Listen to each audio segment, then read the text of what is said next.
Beleza. Vamos lá. Então, a gente está analisando o Gregório de Matos. Então, assim, uma coisa que a gente precisa pensar, que eu já tinha falado, eu acho, na aula passada, é o seguinte, né? É um questionamento que eu já tinha colocado. Como que eu analiso 200 poemas, né, sem obrigatoriamente lê-los, né? Claro que vai ter aluno que vai pegar o livro do Gregório e vai ler e vai analisar poema por poema, tá? Mas, numa situação convencional, né, isso é praticamente irreal, né? Você tem que ter muito tempo para fazer isso. Então, assim, o que eu sugiro para vocês, eu não sei se eu falei, é a gente vocês criarem um mecanismo de análise. Esse mecanismo de análise, claro que você vai adaptar, no caso, para o Gregório de Matos, e vai adaptar depois para o Claro Enigma do Drummond, né? Só que o Drummond é um pouco mais tranquilo, né? Porque o Drummond são 41 poemas, ao contrário dos poemas escolhidos do Gregório, que são mais de 100. Então, a gente vocês podem criar aí o mecanismo de análise, e você usa esse mecanismo de análise para todos os poemas. Então, assim, o que engloba esse mecanismo de análise? 5 etapas. Então, assim, primeira coisa que você vai fazer quando bater o olho num poema do Gregório de Matos, por exemplo, tá?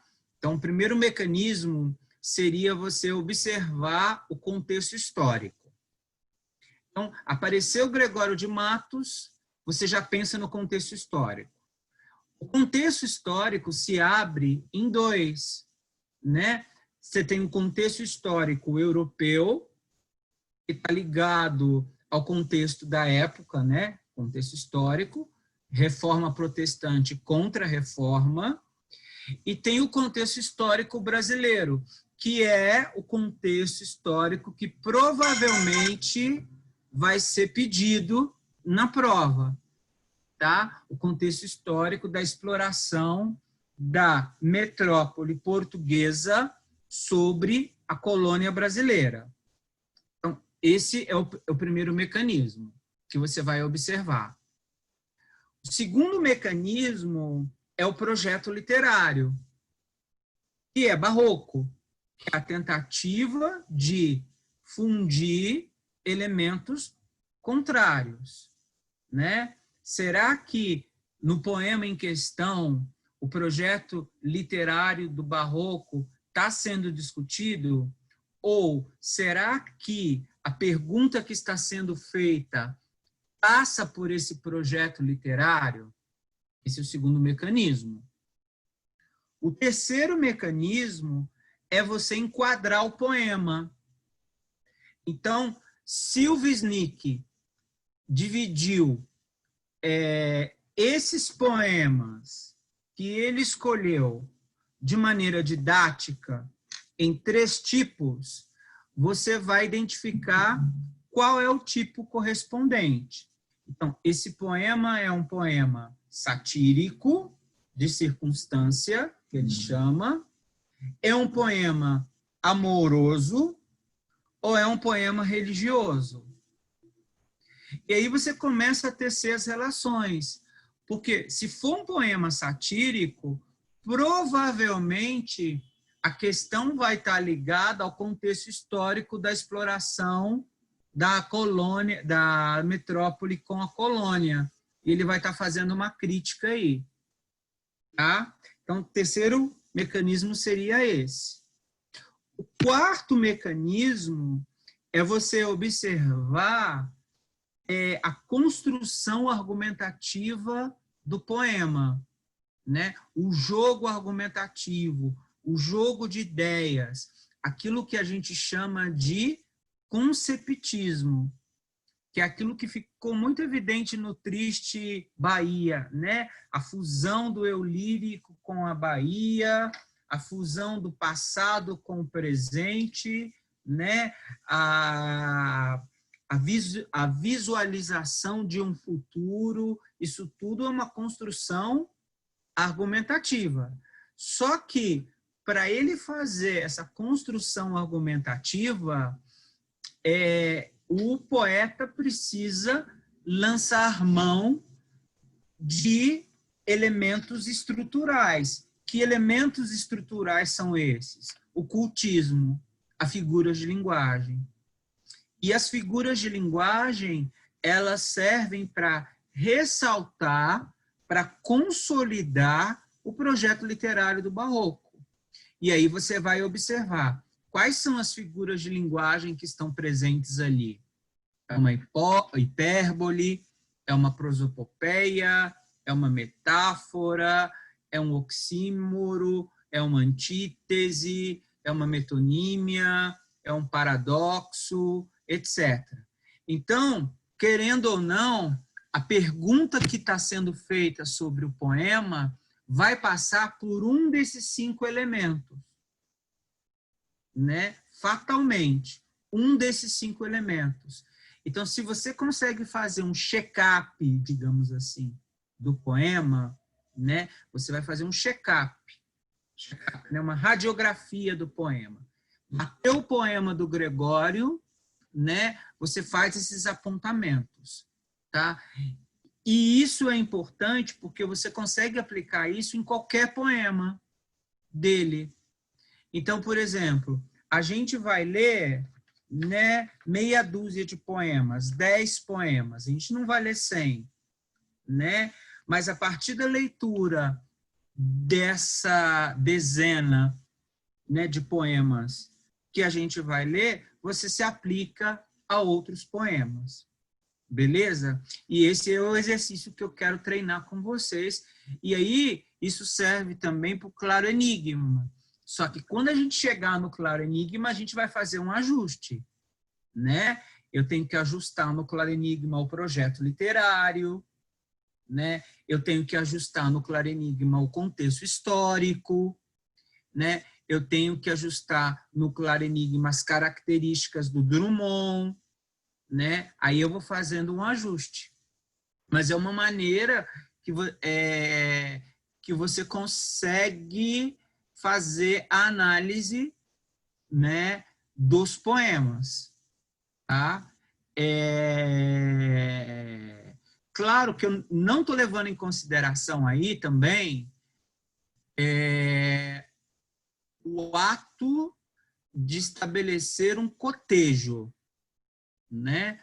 Porque aí pode aparecer uma questão com nível de dificuldade maior, por exemplo, se a FUVEST decidir, por exemplo, comparar um poema com outro poema, né, de escolas literárias diferentes, né? Comparar o Gregório com o Drummond, é o que pode aparecer em termos de poesia. Ou, né, o que é mais provável, comparar o Gregório com a Relíquia, que tem o viés religioso e o viés satírico, que é o que provavelmente pode aparecer se eles optarem por realizar uma questão comparativa, né? Aí o nível de dificuldade acaba aumentando, tá? Mas esses mecanismos é interessante você memorizar, porque te ajuda a você analisar qualquer tipo de poema, tá? Então, a gente já leu A Cidade da Bahia, a gente já leu Descreve o que era naquele tempo a cidade da Bahia. Confirma para mim, David? Leu esse? Ana, certo? A gente já leu A Bahia, está na página 48? Não, né? Vamos ler esse agora. Vocês têm o texto aí em mãos? Eu posso espelhá-lo aqui. Fica melhor se você compartilhar a tela, igual semana Compartilhar a passada. tela? Como é só eu compartilhar aqui? É só eu fazer isso? Isso, no botãozinho verde. Tá aparecendo, não? Tem que clicar para compartilhar. Share Tem screen. clique em share depois. Então, aqui... E beleza. Aí foi. Agora foi. Foi, né? Uhum. Sim. Para quem não está com o poema em mãos aí, ó. Vamos lá. Eu quero esse poema aqui da página 48, tá? Que se chama A Bahia, né? Ele dedica esse poema à cidade da Bahia, tá? Então, vamos lá. Então, estou batendo o olho no poema, a gente vai aplicar os mecanismos sobre o poema, certo? Então, a primeira coisa que eu vou vistoriar no poema, eu vou identificar que é um soneto, né? 2 quartetos e 2 tercetos. Até aí tudo bem, nada de diferente. Aí eu vou começar, vou fazer a leitura do poema e depois eu vou aplicar, né, elemento por elemento. Então diz assim, então o eu lírico dedica o poema à Bahia, a cidade da Bahia. Tristes sucessos, casos lastimosos, desgraças nunca vistas, nem faladas, são, ó Bahia, vésperas choradas de outros que estão por vir mais estranhosos. Sentimos-nos confusos e teimosos, pois não damos remédios a já passadas, nem prevemos tampouco as esperadas, como que estamos delas desejosos. Levou-vos o dinheiro à má fortuna, ficamos sem tostão, real nem branca, macutas correão, novelos molhos. Ninguém vê, ninguém fala, nem impugna. E é que quem o dinheiro nos arrancam as mãos, a língua, os olhos. Beleza. Então, a gente fez a leitura do poema, tá? E agora vamos aplicar os mecanismos aí, tá? Primeira coisa, contexto histórico. É um contexto histórico europeu ou é um contexto histórico brasileiro? Brasileiro. Brasileiro, tá? Se fosse um contexto histórico europeu, provavelmente a discussão, David, seria uma discussão religiosa, porque estaria ligada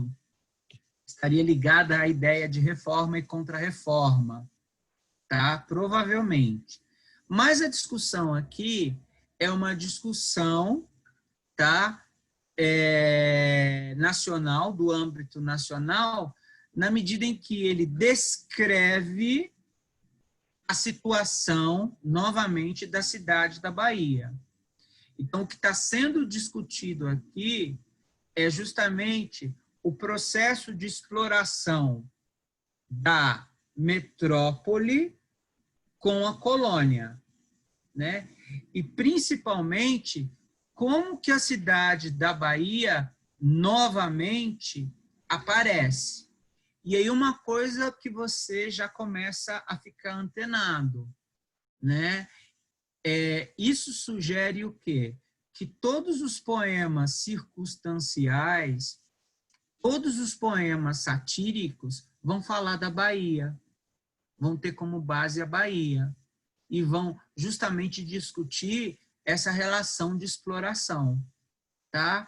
Que é uma relação injusta, né? Que é uma relação, né, corruptível, tá? E sempre lembrando que essa relação, né, ou que esses sonetos satíricos, ele me dá fôlego para que a FUVEST crie uma questão interdisciplinar com história, tá?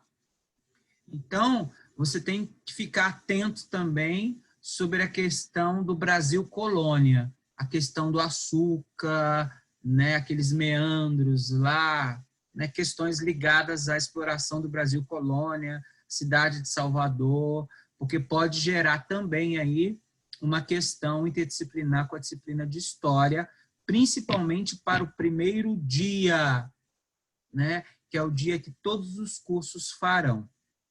Beleza? Então, identifiquei o contexto histórico. Brasil, exploração da metrópole sobre a colônia. Ok? Segundo elemento, a ideia de barroco não está inicialmente tão claro. Eu preciso, né, vistoriar o poema mais para ver, né, se eu tenho ali alguma construção argumentativa, um conceptismo, né, uma fusão, uma tentativa de fusão, né? Então, fica em suspenso o item número 2, por enquanto. O item número 3. Esse poema é satírico, de circunstância, é um poema com temática amorosa ou é um poema com temática religiosa? Circunstância. Satírica. Circunstância, satírica. Então, ó, percebam que está dialogando, né? O contexto histórico está dialogando com o tema, né? É satírico. Beleza.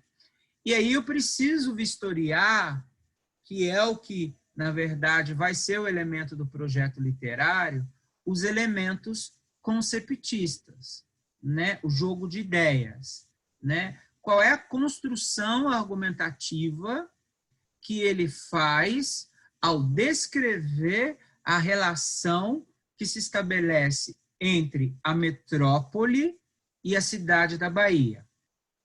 Ele começa assim: tristes sucessos, casos lastimosos, desgraças nunca vistas, nem faladas, são, ó Bahia.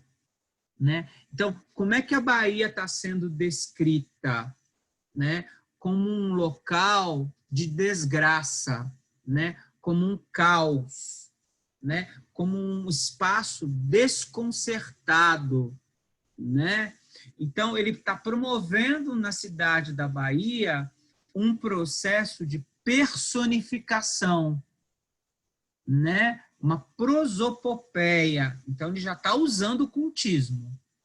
Tá? São ó Bahia, ele usa um vocativo aqui, né? Desgraças nunca vistas, nem faladas, vésperas choradas, de outros que estão por vir, mais estranhosos. Quer dizer, a situação vai ficar pior. A situação da cidade da Bahia está ruim, mas vai piorar. E aí você tem um diálogo, né, com a temática camoniana. Sentimos-nos confusos. Olha a ideia de desconcerto do mundo, né? E teimosos. Por quê? Aí ele começa a fazer a construção argumentativa. Pois não damos remédios às coisas que já passaram. Nem somos capazes de prever, né, o futuro. Aí ele diz, levou-vos, né, levaram da Bahia o dinheiro à má fortuna. Quer dizer, a Bahia não teve sorte, né? O azar, né, levou o dinheiro. E aí ele usa uma expressão que no livro ele explica o que é, né? Ficamos sem tostão, real nem branca, macutas, correão, novelos e molhos, né? Aí ele explica na nota de rodapé, né, que ficamos sem nada, sem um vintém, sem uma moedinha sequer. O mais interessante é o que se dá no último terceto, né, na última estrofe.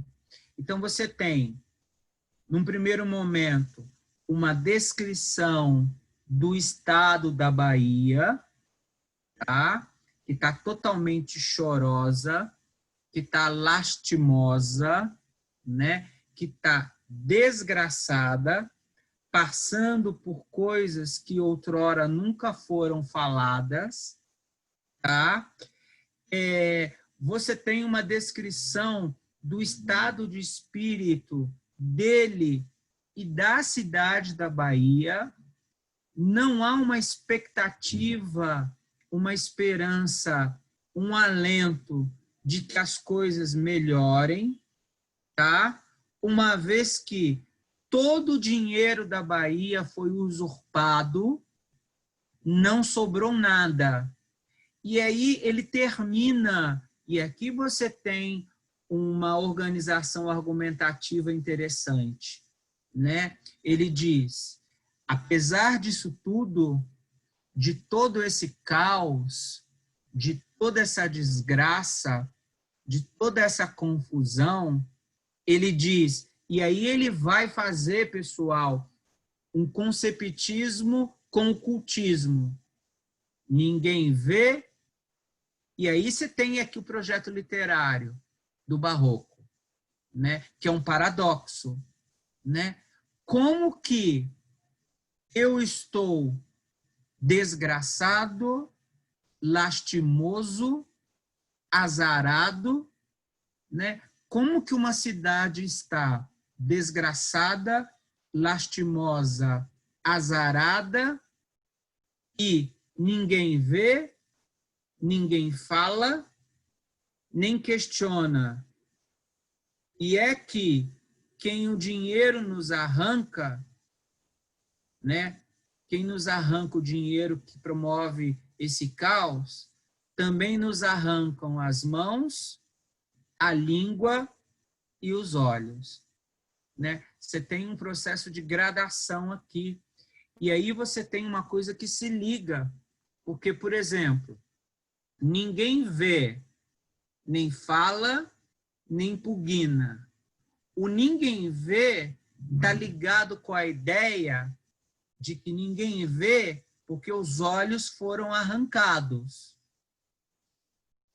Ninguém fala está ligado com a ideia de que a língua, né, foi arrancada. E ninguém impugna, né, tá ligado com a ideia de que as mãos foram retiradas, né? Ninguém age, né? Ou seja, o povo da Bahia, a cidade da Bahia, está numa situação extremamente passiva, contemplando o dinheiro indo embora e ninguém fala nada. Nos roubaram tudo, né? E é que quem o dinheiro nos arranca, também nos arrancam também as mãos, a língua e os olhos, de modo que a cidade da Bahia não consegue ver, não consegue falar, não consegue agir, né? De modo que ninguém vê, ninguém fala, nem impugna. Perceberam? Então você tem um poema que é altamente satírico, de novo, né? Como Triste Bahia, né? Como descreve o que era a cidade da Bahia naquele tempo. Por isso pode ser considerado também como um poema engajado e, ao mesmo tempo, um poema contemporâneo. Porque o que ele descreve aqui acontece até nos dias de hoje, certo? Essa Bahia do século XVII, que ele descreve aqui, é o Brasil do século XXI. Eu posso substituir tranquilamente. São, ó Brasil, vésperas choradas, né? E ninguém faz nada. E ninguém age, né? Isso explica, pessoal, de maneira indireta, a nossa passividade, né? Por que o brasileiro é tão passivo, né? Nos roubam, nos violentam, né? Nos aviltam, e a gente deixa, né? É uma questão que é cultural, né? Por que a corrupção no Brasil, por que o Brasil é um país extremamente corrupto, né? E nada muda, né? Isso vem de séculos e séculos e séculos e séculos. Todo mundo entendeu? Todo mundo entendeu? Né? Uma coisa que é importante, você tem que ter consciência que barroco não é só tema religioso. O barroco também surge no processo de argumentação. Entendeu? E essa argumentação barroca aparece principalmente no último terceto. Apesar, né, ou, né, por meio de tudo que a Bahia passou, a Bahia não consegue agir, né? A cidade não tem força para modificar, né? Porque o mesmo ladrão que nos roubou, o mesmo ladrão que nos usurpou, né, também nos arrancou a mão, também nos arrancou a língua, também nos arrancou os olhos. E mais do que isso, né, o jogo argumentativo fica mais definido ainda. Ninguém vê, ninguém fala, ninguém impugna, ninguém fala nada, ninguém questiona. Ok? Tudo bem? Ok? Posso passar para o próximo poema? Todo mundo entendeu? Sim.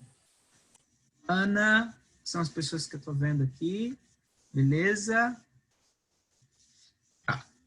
Então, vamos para o próximo poema que eu pedi para vocês, que está na página daqui, está na página 102, que é muito legal. É 102. É 102. Isso, 102, 103. Esse poema aqui é um mote. Define a sua cidade. Ele vai fazer uso de baixo calão, a UFF. Ele vai brincar com a ortografia da palavra Bahia, Bahia, e vai relacionar esse processo ortográfico, né, que compõe o significado da palavra Bahia, e vai relacionar isso com dois Fs, né, que é furtar e foder. É bem interessante esse poema, é bem legal. Tá? Então, a gente vai ler o poema e depois a gente vai aplicar o mecanismo de novo. Vai ver se ele é satírico, vai ver se a crítica é a Europa ou se é a relação entre Brasil e colônia, vai ver a construção argumentativa, vai ver a construção cultista, né, das figuras de linguagem, e vai ver quais as figuras aparecem. Então, diz assim, mote. Mote é uma coisa que se repete. Tá? Mote. De dois F se compõe esta cidade, a meu ver. Um furtar, outro foder. Tá? Primeira coisa. Há registros sobre uma lei portuguesa que era a lei da foda. Né? Vocês sabem o que significa essa lei? Foda é É uma aquela lei. que tinha que escrever na porta que, tipo, com autorização do rei para poder copular? Para poder o quê? Copular. Isso, mas assim, a foda é fornicação obrigatória, diretiva, administrativa. É foda. O que seria a foda?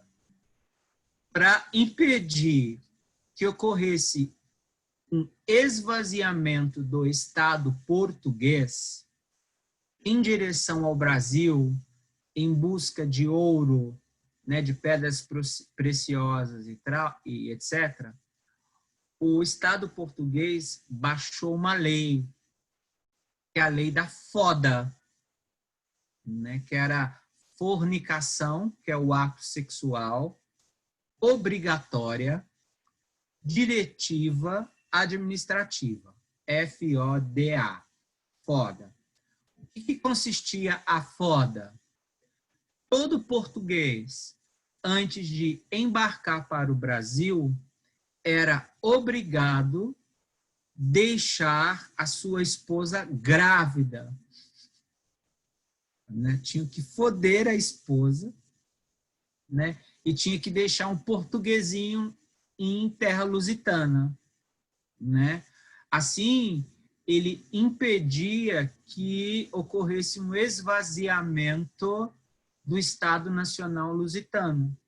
Né? E aí, dessa lei, né, surgiu as expressões pejorativas, né? Vou foder alguém, estou fudido, né? Essa ideia que vai assumir uma conotação sexual, né?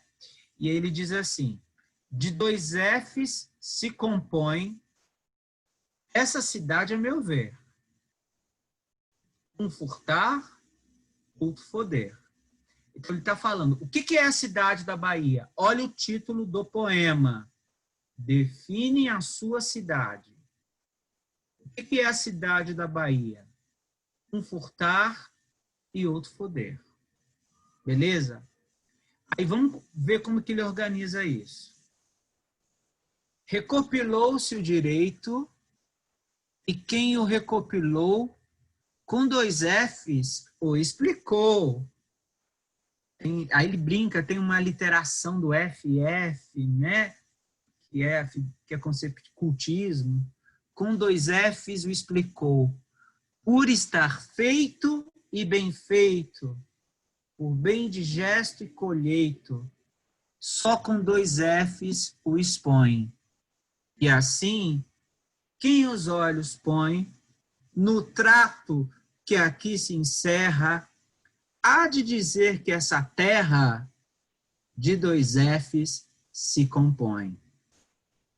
Se de 2 Fs composta, está a nossa Bahia. Errada a ortografia. Não tem FF na ortografia da palavra Bahia. A grande dano está posta. Eu quero fazer aposta e quero um tostão perder. Que isso há de perverter se o furtar e o foder bem não são os Fs que tem esta cidade, a meu ver. Provo a conjetura já, prontamente com um brinco. Bahia tem letras 5, que são B, A, H, I, A. Logo ninguém me dirá que 2 Fs chega a ter, pois nenhum contém sequer, salvo se em boa verdade, são os Fs da cidade, um furtar, outro foder. Percebe a organização que ele faz, a argumentativa? Ele pega estrategicamente a ideia conotativa, metafórica, de que a cidade da Bahia é furtar e foder, e cria uma argumentação relacionando essa conotação com o aspecto denotativo, que é o aspecto ortográfico, literal. Aí ele diz, como que se define Bahia? B-A-H-I-A. Na definição da cidade, você não tem a letra F, mas eu aposto com você que tem, e eu vou te provar. tá? Que o FF está presente. E aí ele cria o jogo argumentativo. Tá? Então, vamos aos mecanismos. Primeiro, o contexto histórico. É o contexto histórico europeu ou brasileiro? Brasileiro? Brasileiro. Brasileiro. Ele está definindo, né? Ele está definindo, olha aqui, a cidade da Bahia. Tá? Aí ele vai definir. Segundo elemento, tá? O projeto literário. Como é que ele se organiza? A partir dessa junção, dessa tentativa de fundir o aspecto denotativo que define a cidade, a palavra Bahia propriamente dita, por 5 letras, com a ideia de 2 letras, que é furtar e foder. Furtar e foder, FF, não compõe a palavra Bahia, né? Pelo menos literalmente. Mas, metaforicamente, a cidade é composta por furtar e foder. Estão entendendo essa lógica? Esse raciocínio do poeta? Então, ele diz assim, então tá lá, né? A gente vai analisar o projeto barroco. É satírico, amoroso ou religioso? Satírico. Satírico. Cuidado, porque o desprovido ou desatento pode achar que é amoroso e erótico por conta do furtar e foder, mas é ingenuidade, né? É satírico. E aí o conceptismo e o cultismo vai estar ligado na própria ideia barroca propriamente da junção da ideia do furtar e foder com a palavra Bahia propriamente dita. Então, ele começa assim: de 2 F se compõe essa cidade, a meu ver, um furtar, outro foder. Então, esse mote, ele é um mote metafórico. Tá? Aí ele começa. Recopilou-se o direito, né? Refez-se. E quem o recopilou, com 2 Fs, o explicou. Aí ele brinca com uma literação, né? Repetição de consoantes. Por estar feito e bem feito. Por bem digesto e colheito.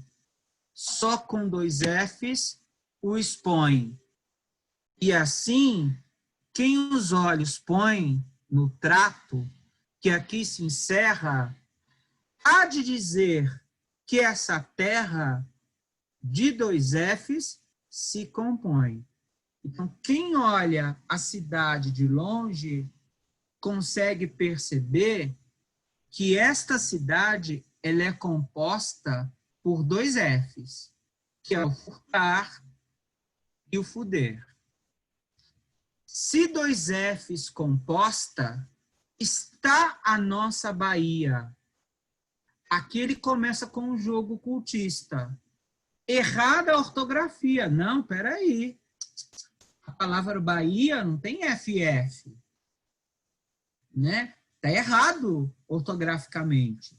Está, né? Se 2 Fs composta, está a nossa Bahia. Errada a ortografia. A grande dano está posta.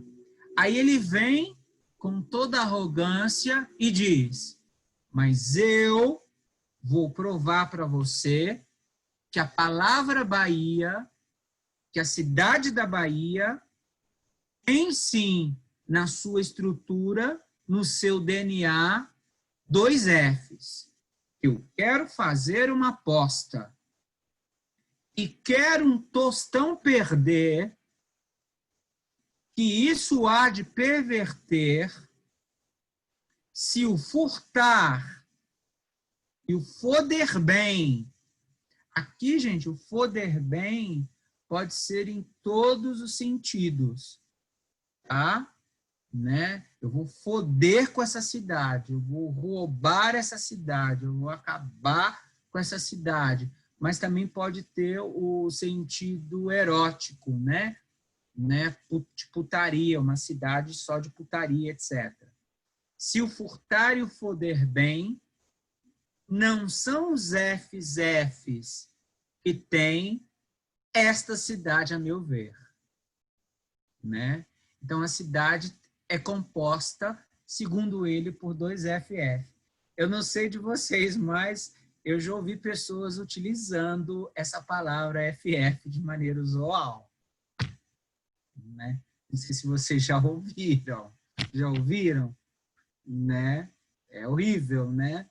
Mas eu já ouvi, né? Enfim, FF. Provo a conjectura já. Aí ele vai provar. Prontamente com brinco. Eu vou te provar que na Bahia tem furtar e foder. Bahia tem 5 letras. Que são... Aí ele faz questão de mostrar essas letras. D, A, H, I, A. Logo, ninguém me dirá que 2 Fs chega a ter, pois nenhum contém sequer.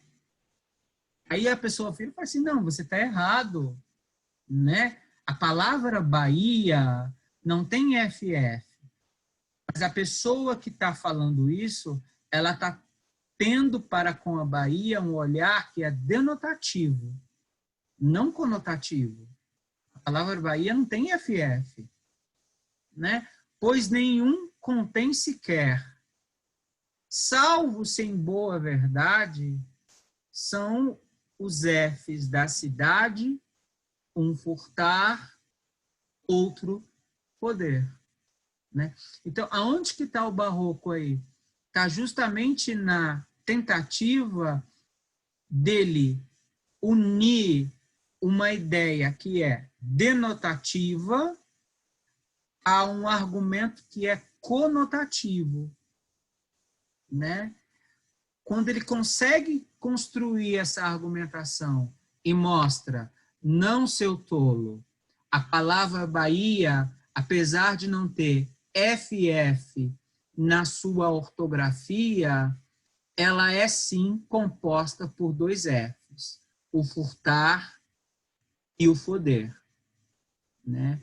E aí ele constrói o poema, que é genial, né? O FF. Ok? Professor, Diga, David. uma coisa, esse FF é oriundo dessa lei que você tinha mencionado, né? Provavelmente ele tirou da lei da foda. Mas uma coisa que eu não entendi, essa lei aí, ela foi no ciclo do ouro, não é? Sim. Mas, tipo, Na verdade, essa lei, David, ela remota o período dos bandeirantes no século XVI, no quinhentismo, porque a partir de 1530, você teve muita gente vindo para o Brasil para explorar, ok? Vai começar o processo da exploração do pau-brasil, etc. E o medo dos portugueses, ou do Estado português, é que o Estado português sofresse um processo de esvaziamento, porque Portugal é um país pequeno. Se todo mundo sair de Portugal para vir para o Brasil, né, o Estado vai estar vazio. Então, né, alguns historiadores falam dessa lei, que foi criada essa lei, que é a lei da foda, né, que o português, antes de ir fazer o movimento migratório para o Brasil, ele era obrigado a deixar uma mulher grávida. Ele tinha que foder uma mulher e deixá-la grávida, né? A lei da foda, né? Aí essa palavra, né, fudir alguém lá em Portugal e vir para cá, né? Agora eu vou foder aqui no Brasil, né? Então, quer dizer, o calão vai sofrer um processo aí diacrônico, né? E vai ganhar tons pejorativos como que a gente tem hoje aqui, que é o que acontece com caralho também, né? A palavra caralho também aconteceu a mesma coisa, né? Ok? Não sei se eu respondi a pergunta sua. Não, respondeu. É que eu pensei que, tipo, tinha sido exclusivamente criado no ciclo do ouro. Aí ia ter esse lapso Não, temporal, sabe? não, já começa um pouco antes, Ah, já. tá. Justo, justo. Bem, né? Já começa Uhum. antes. Beleza, Todo valeu, professor. esse? Uhum. Todo mundo entendeu esse? Posso para o próximo? Sim. Então vamos para o próximo, que aí então a gente já sai da satírica, tá? E aí a gente vai, deixa eu ver aqui na minha pastinha, coisa, 2, 3, 2. Nós vamos para amorosa. Vou localizar aqui, 2, 3, 2, 3, 1, beleza. Um poema bem conhecido do Gregório, tá? Bem conhecido, tá? Uma coisa, pessoal, o segundo tipo de poesia que didaticamente que o Wisnik que ele define, ele chama de poesia amorosa, tá? Essa poesia amorosa, ela tem contornos eróticos e irônicos, tá? Primeira coisa, a poesia amorosa do Gregório, ela dialoga muito com a poesia lírica, com a lírica camoniana, principalmente no que diz respeito à ideia de sofrimento amoroso, tá? Então você tem na poesia da Boca do Inferno bastante influência do Camões. Apesar disso, além disso, o Gregório ele vai um pouquinho mais além do Camões, porque o Camões ele fica nessa discussão amorosa, mas a discussão amorosa do Camões tem um tom petrarquista, racionalista demais, né? O sofrimento amoroso do Camões está muito ligado na tentativa de explicar os efeitos do amor, que aparece no Gregório também.